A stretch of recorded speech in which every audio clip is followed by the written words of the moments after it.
always applying pressure to a horse's reins. Right. You know, it's always nice and loose. Right. All right. So I'm never gripping like this, or I'm never doing any of this. It's always loose. And it being a line of communication, when I saw a little too much there, that obstructed communication. If we were to wrap around under his leg, that would, you know, hinder communication.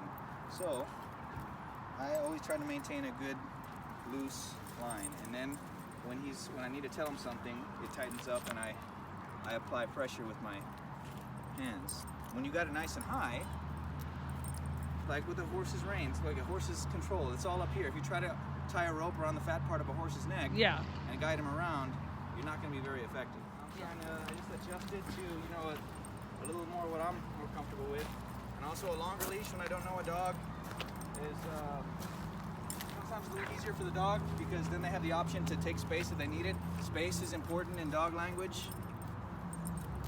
Even amongst us, we don't right away start standing right next to each other. You two are a couple, you're going to stand a lot closer to each other than I would, you know what I mean? Like as we walk around and talk. Yeah.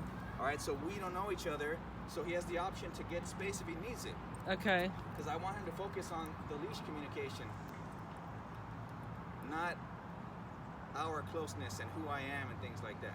So like one thing, you know, like when you, and this is typical for dogs, when they're in, like when he's in his crate in the truck and people will come up to the truck, he's, you know, pretty aggressive if he doesn't know who it is. Like he's fine if it's us.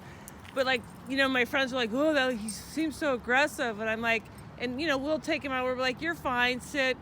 But it's like, I don't know if I should be correcting that behavior or not. All right, so the basics of what I teach the handlers is how to calm your dog, how to communicate effectively, and then how to manage behavior. Okay. So yeah, we'll do a refresher of that. Behavior, all right? Behavior. Yeah. There's a trigger to the behavior. Yeah. And then there's either a reward or a consequence. And Okay. that's going to shape where things go. All Okay. Right? So the behavior is some sort of aggression. Yeah. The trigger will determine that whenever. Now, from that behavior, Uh-huh. if it's rewarding for the dog, Uh-huh. any behavior rewarded will continue. Okay. For that behavior, any behavior, whether it's good or bad, if there's a consequence, generally it's going to discontinue. Okay. All right, or decrease. That's Right. the black and white bare bones of it. There's a big gray area as well. Yeah. But behavior has a trigger, and then there's a reward for it or a consequence. And so the behavior of aggression, if it's rewarding, it will continue. So the trigger though, if the dog sees someone, right, and the dog likes this person or is excited about this person, then the behavior comes. Aggression, protectiveness. The reward could be, if the dog wants to be protected, then the reward would be the person backing off. Okay. Okay? Yeah. So if the person does that, well then the dog is rewarded, the behavior will continue. But if someone is not afraid, generally, and they just totally ignore the dog, blow the dog off, the dog will realize he's not getting paid, there's no reward. Okay. So the behavior doesn't need to continue. He's not getting paid for it. It's like if Yeah. I'm working for you but you stop paying me, eventually I'm gonna be like, well, there's no reason. There's no to point work in for you. doing it. Right. Okay. So, let's say the person is afraid. Because Yeah. the dog is, all right, so the dog is self-rewarding. It's like, yeah, I'm acting tough, and he's reacting to it. Yeah. All right? Yeah. Because my trigger was I see a person that I need to protect my family from. The behavior is this aggression. The reward is they're backing away. Okay. So if he's self-rewarding, the behavior will continue. So what the handler needs to do is add consequence. Okay. So trigger, person, behavior, aggression, and then before the reward happens, the handler needs correction of some kind. Okay. So that's one example of how to go about it. Okay. When I started with the prong collar, I was kind of feeling him out with just small tugs. Yeah. Gotta get him to understand, you know, hey, I'm giving you some guidance here with Yeah. tugs. You're not gonna see tugs anymore. I'm gonna be using this instead, so it's harder to see. So I like to show people with the leash first, so you get an idea what's happening. I'm doing the same thing, it's just that I'm doing this rather than, you know, just pressing a button. Okay. And I'm trying to find the right pressure. So I start off really low. In the beginning, I'm not even quite sure if he feels it at all. But I slowly work up to like an intermediate level to where he's feeling it, but not quite sure what it is. I work through that for a bit. And then when I feel like he's confident, then I go a little higher to where I know he's feeling it. But at that point, he's having a little practice and he's not afraid of it. Okay. Because if you go right off the beginning, kind of high, you know, he's not going to understand it. He's not going to know what's cool about it.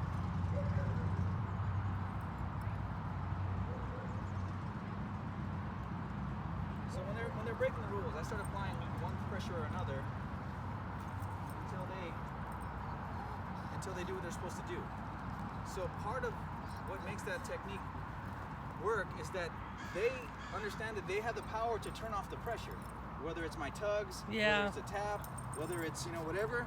They learn that, for one, it's just nothing to be afraid of. It's not going to hurt them. Two, they can make it stop by doing what I want. All right? Yeah.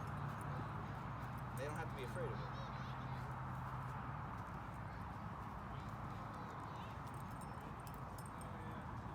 So we'll walk a little bit. Okay. Anytime the leash is tight, he feels pressure with the collar. Anytime it's loose, the pressure goes away. Do you just stop then when he? What if he starts dragging me towards something? What do? I just stand there? I just start tapping until he Okay. loosens the leash. Just like right now, he wants to go certain ways, but I apply pressure Okay. until he gives me a loose leash and the pressure goes away. Okay. So if he starts to drag, well, I start to apply pressure. And if he's really intense about something, then I increase pressure Okay. until he feels it and knows that and he doesn't like it, to make it go away, all he has to do is loosen the leash. Okay.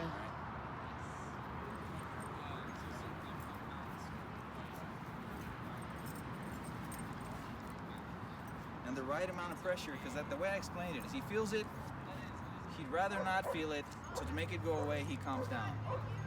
This is not to where if he breaks the rules, he gets hurt and he gets scared. Anytime there's tension on the leash, I'm tapping the collar. You might be able to hear it. Oh, there he If I see kind the of. dog shake his head, Yeah, take it down. Because we're in the beginning phases, you know, we don't want to go anything too high.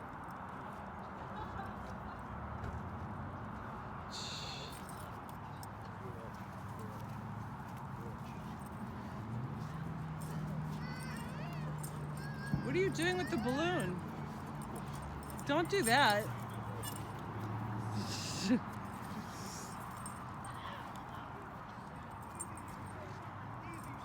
So when there's overexcitement, I'm having to do, because I'm working low pressure, I'm having to do many repetitions. On day one, we have to do this 30 times for the dog to get it. You know, with enough practice, it goes down. The other method of just using a high hurt the dog, well, you might be able to get the right response One time, but with one time, but like then you're also a different message.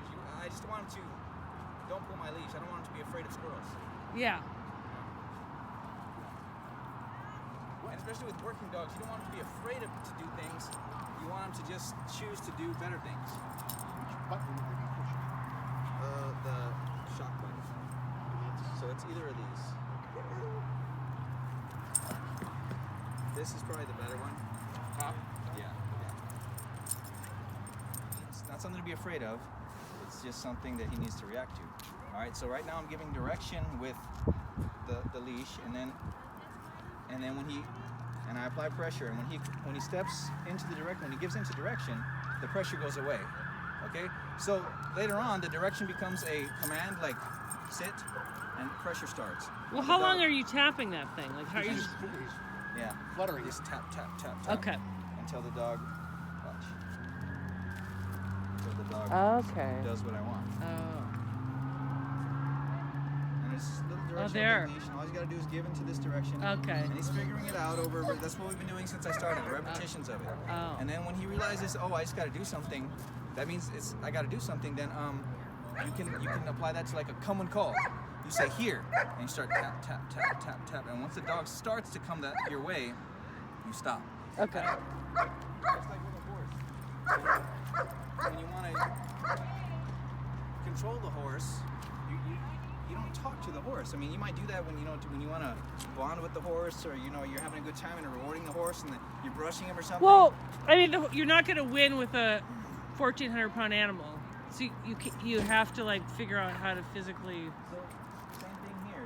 There's a time for the talking and the rewarding and the petting when he's being calm and you're winding down. So I would say before you start to use it, we do a class between ourselves, and the way I do the class is, you wear the collar in your hand, and I start giving example of how I use it, and then we put the collar in my hand, and then I make sure that using this correctly in the right timing, at the right pressure, and of course if we're gonna make mistakes, it's gonna be on me before you do it on your dog. Yeah, no, I think that's good.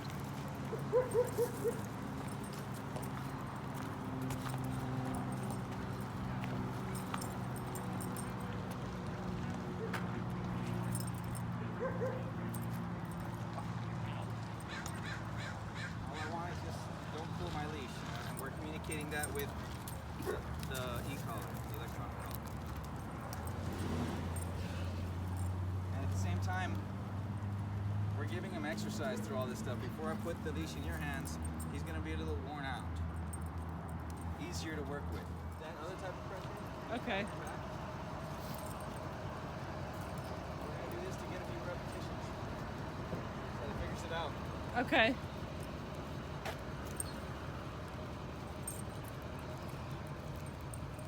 Always the lightest pressure possible. Okay. So if it's not working, I'll increase at some point, but then I always remember to go back down to kind of like reset, give the benefit of the doubt. Maybe he's ready to listen to lower pressure. Okay. Don't forget that.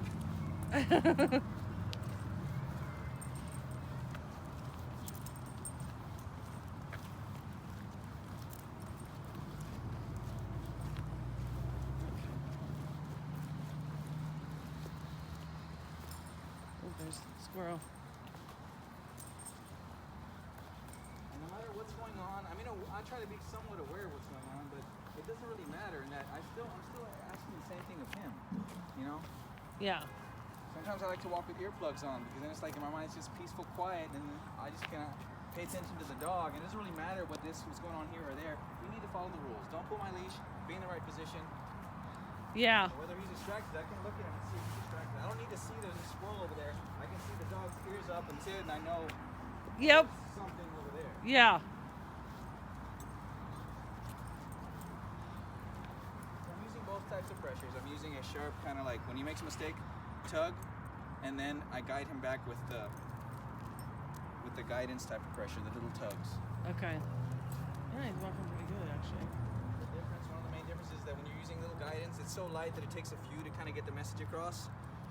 And when you're using a sharper tug, one is enough. Yeah. When you get it down right. If you have to do it twice, Yeah. you were light. Yeah. That's a really good point. Yeah.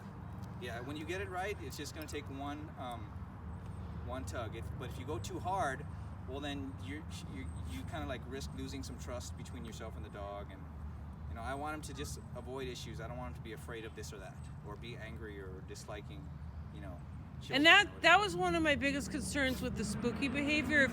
If he kind of does this, where I don't want to correct the spooky, I want him to be confident. Like, it's not a big deal. I'm not freaked out. You should be freaked out. So what you could do is kind of like, because we're not seeing too much of it right now, Yeah. but when it happens, just think of it like to where it's just going to take him time to calm down. But it'll just be Okay. But if it's going to take you 3 minutes, don't pull my leash and be in the right position. All right, and then. And worry about maybe that for sit now. through the spooky thing that it is, and just sit there and just say it's fine. You're fine. Yeah, eventually he'll realize, there's nothing really going. This is not exciting. I'm not going to chase anything right now. Mom's kind of in control, so it goes away. Okay.